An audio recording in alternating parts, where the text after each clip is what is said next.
سلام، اومدم با یه ویدیوی جنجالی راجع به الگوریتم یوتیوب. ممنون میشم پیجمو ساب کنی یا زنگوله کنارش فعال کنی. که فقط یه نفر توی این دنیا باشه که الگوریتم یوتیوب رو بلد باشه، اون شخص کسی نیست جز آقای بوپری. آقای بوپری مسئول توسعه الگوریتم یوتیوب و تیم‌های مختلفی که این الگوریتم‌ها رو درست میکنن زیر نظر ایشون کار میکنن. توی یکی از مصاحبه‌هاشون ازشون 7 سوال راجع به الگوریتم یوتیوب پرسیدن و ایشون به تمامیشون پاسخ داده. اولیش این بوده که یوتیوب چجوری ویدیوهامون رو به بقیه نشون میده. الگوریتم یوتیوب اصلا چیه؟ For creators to think of like, oh, well, I give YouTube my video and then YouTube pushes my video out to a bunch of people. But it's actually more the reverse. So yes, you upload your video to YouTube, but what triggers a viewer seeing an impression of your video isn't some, YouTube plan that says, oh, look, here's a new video from Renee. I'm gonna give this to 10,000 people and then see what happens.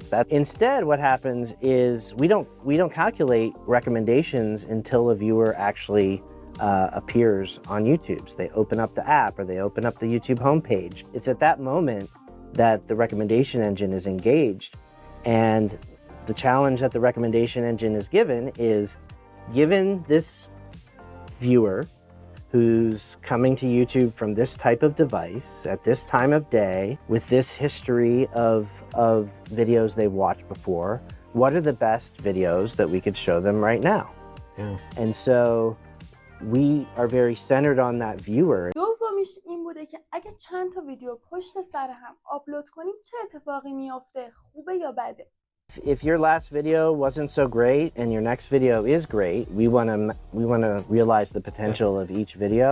Yeah, we wouldn't want the system to just decide, oh, one bad video, this channel is not able to create anything, because that's not the reality. Next video could be the best video in the history of YouTube. It could. سومیش این بود که اگه یه ویدیوی غیر از موضوع مرتبط با پیجمون رو گذاشتیم و اون آپلود شد چی کار باید کنیم؟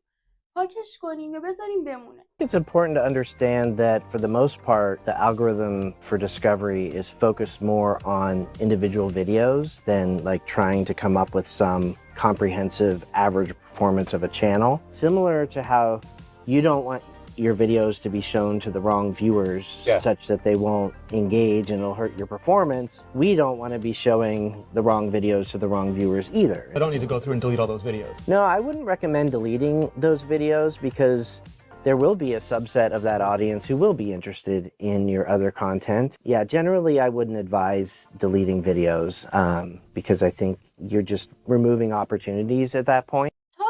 این بود که اگه یه مدت نتونم فعالیت کنم چه اتفاقی میفته؟ آیا یوتیوب منو جریمه میکنه؟ We want to get every video out to the audience that would be most interested in it. We don't want to be putting in logic in the recommendation system that draws the wrong conclusions about a video that just came out.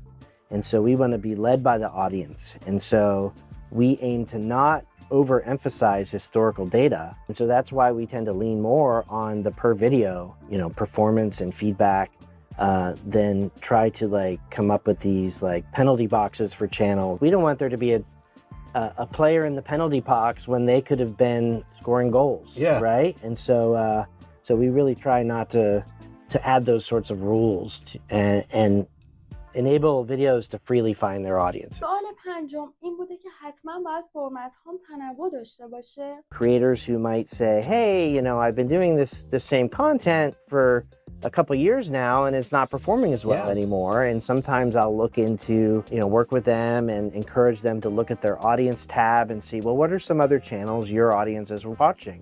And we'll find that, oh, there's a new channel that came out in this that's also serving the audience. And that channel wasn't around 2 years ago, and now you have to recognize that there's a bit of supply and demand going on, and when there's more supply, with the same amount of demand, you may get less views, and then you got to figure out, well, where is there unserved demand that you can maybe tap into, or where can you deliver better on the demand that you started with.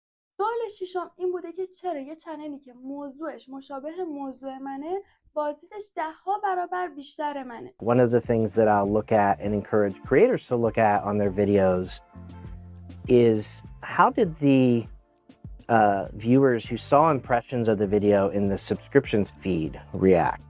Because that feed, it doesn't have any like special recommendations algorithms. It's pretty much always the people going into the subscriptions feed. You could go into traffic sources, browse features, and then subscriptions.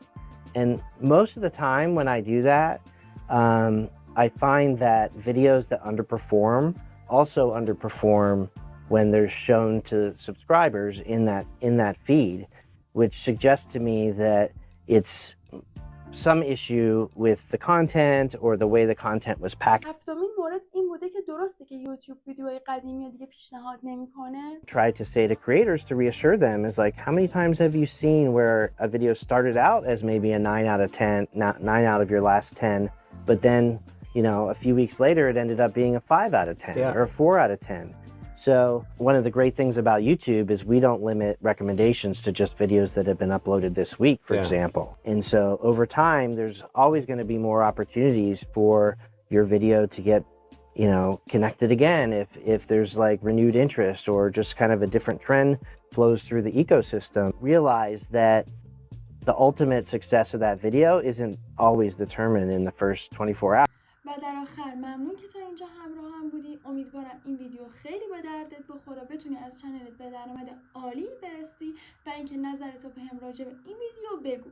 ممنون میشم اگه پیجمو ساب کنی که باعث دلگرمی